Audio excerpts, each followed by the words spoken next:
Welcome back to Unleashed at Work and Home, the podcast dedicated to helping pet professionals feel less stress and find more joy in their work and their home lives. Today, my guest is Karen Sinovich, who is an applied animal behaviorist in Cape Town, South Africa. Welcome, Karen. Oh, thanks, Colleen. Thanks for asking me to be here today. I'm excited to be talking to you today. We're going to be talking about reinvention, and you have a very interesting past for a dog trainer and behaviorist. Tell us a little bit about what you've done in your career. I've done quite a few things, and I think, though, yes, in a prior career, I was a potter. I used to work in porcelain, and I had a very successful career for very many years as a ceramic artist come potter, yes. Then I stopped, and then I became a dog trainer and a behaviorist. So just shows you're never too old to change, and you can teach old dogs new tricks. And that is such a common thing that we bump up against, where people feel like, well, I've been doing this for so long, this is all I can do, or my options are limited. And I personally don't see a lot of links between being a potter and being a dog behaviorist. So do you see links between them? Do you see how things fit together? I think there are links in, I think you have to be creative to be a dog trainer or to be a behaviorist. You have to think on your feet. Being a potter is, whilst it's a bit of a lonely profession, you have to do things to get out and market yourself. You have to meet people. You have to sometimes take rejection on the chin, so to speak. So a lot of the things I think that just life throws at you are very valuable in any career, and they probably show up time and time again in different ones, and you maybe just don't realize it. I think with dealing with people, you deal with all sorts of people, from people who really like what you do as a potter, say, for instance, or what you make, to people who can be very critical of what you do. And it's a case, and again, I think it's the same with dog training and with behavior work. You can't take these things personally. So I think it stands you in good stead no matter what career you've got. Yeah, that was a great answer, because you're right. Those are very common situations in both of those careers. So what would be a piece of advice you'd give to people for not taking things so personally? Because we do tend to walk around taking it so personally. We do take things personally. And I think from dealing with people, and also I used to, just going back to being a potter or to being an artist when I was one, I also used to teach people. So I think I luckily acquired the skill of dealing with people and realizing it wasn't always how you have to understand where people are coming from. They don't always coming from the same starting point as you are. And I think that's why you don't take things personally when you realize maybe they have had a bad day, or there's a lot more going on in their lives than you can imagine. So I think, you just develop that maybe a bit more empathy to understand that it's not personal, that maybe there are other reasons, and just looking at the bigger picture and putting yourself maybe in their shoes and thinking, well, how would I have responded if I had been criticized, or if this had happened to me? I think then you start to look at things differently.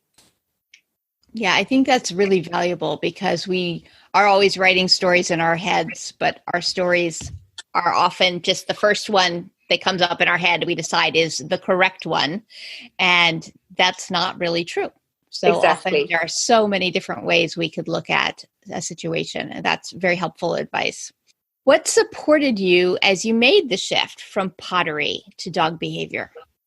I was very lucky in that, because I've worked for myself, I think I've always been self-employed, not employed. So I think in some ways it makes it easier, because I think you're maybe more likely to take challenges and not be worried about the results, because if you work for yourself, that I think happens on a daily basis. You've just got to make decisions and live with the consequences. I was fortunate in that when I started to change over from one thing to another, I sort of had a foot on in both at the time. And for a couple of months, actually for probably about a year or 18 months, I actually did both. And in fact, I'm very grateful that I could be a potter, because that financed my studies to become an animal behaviorist. Mm-hmm. So I was really fortunate that I could do that to actually support myself to actually become educated into what I wanted to do. I think also there just also comes a time when you decide something's got to give and you're ready to actually just take the leap. That's really important. That comes up a lot for people where there's sort of a longing to make a change and it's there for a while. It's there and it's there. It's not the right time, not the right time, not the right time. And then you decide, yep, something's got to give and it's time to go. How common do you think that is for people, that longing? I think it's very common. And I think a lot of people are afraid of what will happen. But I think, to be honest, my attitude has been really, what's the worst that can happen? I used to play that game with my children when they were little and they were worried about things. I say, well, what's the worst thing that can happen? Okay, this can happen. Did you die? No. Okay, this could happen, but did you die? No. So pretty much that's how we used to sort of go through situations that might be scary or might be life-changing in that moment. And I think also, what's the worst that can happen? It doesn't work out. So then you go back to what you did. You haven't lost anything. You've gained something by at least trying. And you never know until you try. That's awesome advice. There's a tool in positive psychology that plays that what's the worst that can happen game. Okay. And it goes in both directions. So the idea is you say, here's a situation. I'm thinking about, making this decision. Okay, what's the worst that could happen? And let me just create a scenario so we can play with it. I am currently a potter and I am going to switch over to study animal behavior. Well, what's the worst that could happen? I will be bad at it. Okay. And then because of that, what's the worst that could happen? Well, then everyone will be angry and feel like I'm taking their money for no good reason. Oh, well, then what's the worst that could happen there? Then I'll feel like a fraud and I'll feel terrible. And then what's the worst that could happen? Well, then until you go to the really extreme. So then it's like, and then I will have no money and I will be, forced to move out of my home. And then what's the worst that could happen? And like, well, then I'm just impoverished and all alone. That's terrible. Clearly, I should not go from pottery to animal behavior. But then you have to play the opposite direction. What's the best that could happen? And this is where people are really bad at it. So you say, okay, I'm thinking of switching from pottery to dog behavior. What's the best that could happen? I could learn exciting new things and help lots of families. And then because of that, what's the best that could happen? And then people get stuck. And we're like, well, then thousands of dogs in South Africa have better lives. Well, then because of that, what's the best that could happen? Well, then those families adopt more dogs and spread more information about how to live well with dogs, and more families all over the globe are happier. And then what's the best that could happen? Well, then it becomes this giant national movement where everybody everywhere is taking good care of animals and there's a better relationship between animals and people. And people are really bad about playing the what's the best that could happen side of it. And we're really good at what's the worst that could happen. So having those two pieces is a really interesting thing. And I love that you played that game with your kids, because at least the downside, because being able to look and go, that's not actually that bad. I think so. We do, but I think also if you sort of almost face those fears or those demons in your head, then it's not, yes, of course you will be worried. And nothing is perfect. And there are days you think, what the heck have I done? But it doesn't matter. You decide, well, I'm going to give it a go and I'm going to try. So you only get one chance. I think you only get one life, and you need to, I don't want to ever look back and say, I shouldn't have done that. I should have. Mm-hmm. So I want to look back and say, well, I'm glad I gave it a go. Awesome. Have you always been that kind of person, or is that something you learned? I think I've learned it more, but I think I always was inherently that type of person. I think I'm a Pollyanna type person. I am. I think I loved Pollyanna, reading Pollyanna as a child. And I think, I am a bit of a Pollyanna. I'll always try, even though I can be miserable and downcast and whatever. Eventually, I'll always say, but all right, let's see what's good in a situation. Mm-hmm. That's kind of awesome. Mm-hmm. So what was challenging for you as you made the shift?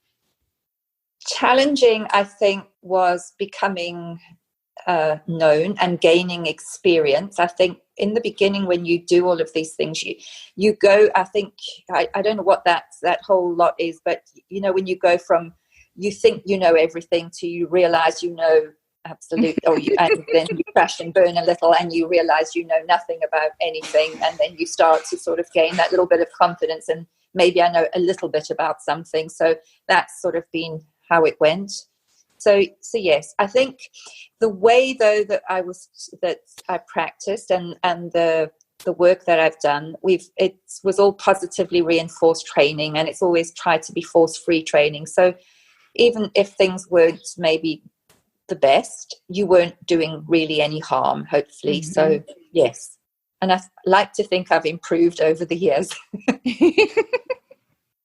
It is a continual improvement thing. I too had sort of that experience of like learning things and thinking, oh, I know what I'm doing, and then learning one more thing and realizing, oh, now I have so many questions. Now I'm pretty sure I know nothing. And that up and down peaks and valleys of learning. It's a fascinating thing, and you just keep diving in, more questions all the time.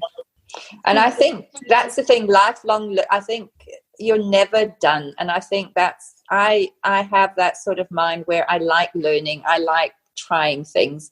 And again, I might be rubbish at it. And a lot of things I truly am rubbish at, but I'll always give it a go. There's something very freeing about that it's a pretty common piece of advice, is to try to take a course or something that you're going to be bad at and know you're going to be bad at it, but just do it for fun. And that there can be something freeing in saying, like, I am never going to be great at whatever this is, but wasn't it cool to try? Or the single experience things where you're like, well, I don't think I'd want to do that a lot, but it was fun to have done it once. Yes, but there are limits to that as well, Colleen. I'm not the sort of person that, say, would bungee jump or jump out of an aeroplane. I have to say those sort of things are for other people. I find walking in a straight line challenging enough some days. That's for me an extreme sport some days. So yeah, I don't think, so some things I don't think I'll ever try, but I'll be the one on the ground holding your handbag while you jump out of the airplane, cheering you on. Yeah, I'm not certain I'd have the courage to do that either. I was speaking to a man this weekend who said he loves doing that, and that recently, as part of a charity event, he was bringing attention to the Girl Scouts. So he was rappelling down the side of a building in a green tutu, like, real men support Girl Scouts or something like that. And I was like, no, I don't think I could rappel down the side of a building. I think I would just be frozen at the top going, I don't know. So the idea of reinvention, that's a really big word, like it's a complete pivot, which is what you did. But for lots of us, it can be just like opening a door to something new. And what comes up frequently in my conversations with pet pros is that they feel stuck. They feel like nothing's going to change and that they don't have a lot of power to affect change. What ideas do you have for starting small where you are? Try something different or new. That's a really good question. I think just doing one small thing at a time and looking at things in bite-sized chunks is possibly the way to do it if you are stuck. Thinking maybe what you are not unhappy with, but why you're feeling sort of in a rut or whatever. So just changing one small thing, and it might not even be about a career. It might be just something else that you do in a day instead of getting home from work and going for a walk, or just taking a short moment to, read a book or do something else for yourself, or just doing one little thing often just helps spark change, I think. So I think just one tiny little thing can affect it. It doesn't have to be necessarily a whole career change. But I think as well, if you look at reinvention, I think we reinvent ourselves on a day-to-day basis in many ways. I think we do. So, I mean, whether it's just getting your hair cut, that's reinvention, wearing a different colored shirt to what you would normally wear, or trying florals versus stripes, or it can be anything, couldn't it? So yeah, that's a way to start. And maybe you find that, yeah, I really like that color and I never thought I could like it, or no, it's not me, but at least you tried it. Mm-hmm. So I think there's lots of ways to start without it being a big investment or a big change, or yes. And I think find people that maybe you can talk to about things like that. And even if they're not immediate family or relatives, I think I don't have a lot of those people around me either, but I'm very lucky. I have a daughter and a son and my husband who are quite supportive. My husband's not keen on listening to all of this stuff, but he'll sort of nod at the right time. But I think that's where the internet and all these communities are great, because you can find people, you can find so much out these days, and it's actually pretty accessible, I think, for everybody. Yes. It is amazing how the internet has made the world smaller, because whatever your interest is, you can find someone else who shares it. Exactly. I mean, look at us. Always admired all your work. I mean, I recommend your book so often to people. In fact, I actually just sent a report this week with read that book. So yes, I think, and here we are talking. I never in my wildest dreams thought I'd ever speak to somebody like you, and yet here we're doing it. So it's brilliant. I never in my wildest dreams thought someone in South Africa would have read my book. There you are. So I think but getting back to things, I think that's where you don't realize what an effect you can have on the world. And it might not be, yes, we might not be Nobel Prize winners and we might not be whatever, but all those little things, it is true. You cast that pebble into water and it ripples outwards, and you never know where it's going to end. Yeah, that came up for me this weekend. I was at a conference and I saw someone who I had seen at the conference 2 years before, and she and I had a conversation that changed my thinking a little bit on something. So I was like, oh, thank you so much for that, because you just gave me a new way of thinking about it. And she said, really? I never thought about that conversation again after it was over. And that's how so many of these things are. Then 3 hours later, someone came up to me and said, I love your book and it changed my thinking about something. And I was like, really? And I thought it's that ripple effect that Melissa didn't realize she had an effect on me, and I didn't realize I had an effect on this other person. And we can never know. We never really know where things go. And it's powerful to think about from that perspective. And in a previous podcast, Veronica Sanchez was talking about how often we feel that we failed when we have a conversation with a person and we're, making a suggestion or offering advice, particularly in a professional role, and they don't seem to adopt it. And she said, but you don't really know if an hour later or 4 weeks later or 4 years later that all the pieces finally click into place and they go, oh, now I understand. Yes. And she said, it's easy for us to kind of beat ourselves up and go, I failed today. When in reality, all we know is we dropped a pebble. I think so. And I think we're very hard on ourselves, and to say, oh, I failed today. You didn't fail because you went out and you saw somebody who reached out or asked for help, and you went and you gave them the best advice on what you could on that day in that moment. So you don't fail. I think you try each and every day. And I'm sure that's the same for all of us. We really do try our best. It's not that we go into things and we do it half-heartedly. I think most of us really, really do give it our all, which is possibly why we do get so downcast here and there when we think that people aren't taking our advice. And we're very quick to criticize ourselves, I think. So, but yes. I think you don't fail. I think we're actually doing okay. So from the perspective of reinvention, what would you say is a circumstance for a client where you have felt like things were changed enough that you could say, this one's kind of a reinvention of a relationship or a situation? I think I see it relatively often. I think because often when people contact you, and especially if you're doing a behavior consult, first of all, people will see you or call you because there's been a crisis. I think it's usually an emergency or some crisis that propels them to reach out and phone somebody like me to say, come and help me with my dog. And often at that time, I think their relationship is often it is on shaky ground. I've seen clients in the past where it's really fractured, that they don't like that dog, that they actually are considering rehoming, or even worse in certain situations. And just by letting them vent, letting them talk and saying, but this is good and this is good, that you actually can start to glue it back together. And often I think I've been very lucky in that a lot of the clients that I see when I leave, even if things don't change radically, they always say, I feel so much more confident now. Mm-hmm. And I always think that is already a huge, huge reinvention, because instead of feeling powerless or useless or whatever the words they've used in their heads, they can now say, actually, I can do this. And I think I always feel then I've done my job, because I have empowered them to try. I think that was really beautiful.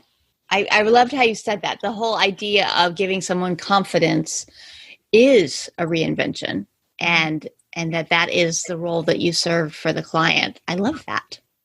Very cool. Thank you. So do you have any final thoughts or suggestions that you would offer to pet professionals who are eager to just make a shift? Yes, I think if you want to make a shift, you should give it a try. And as I said to you earlier on, what's the worst that can happen?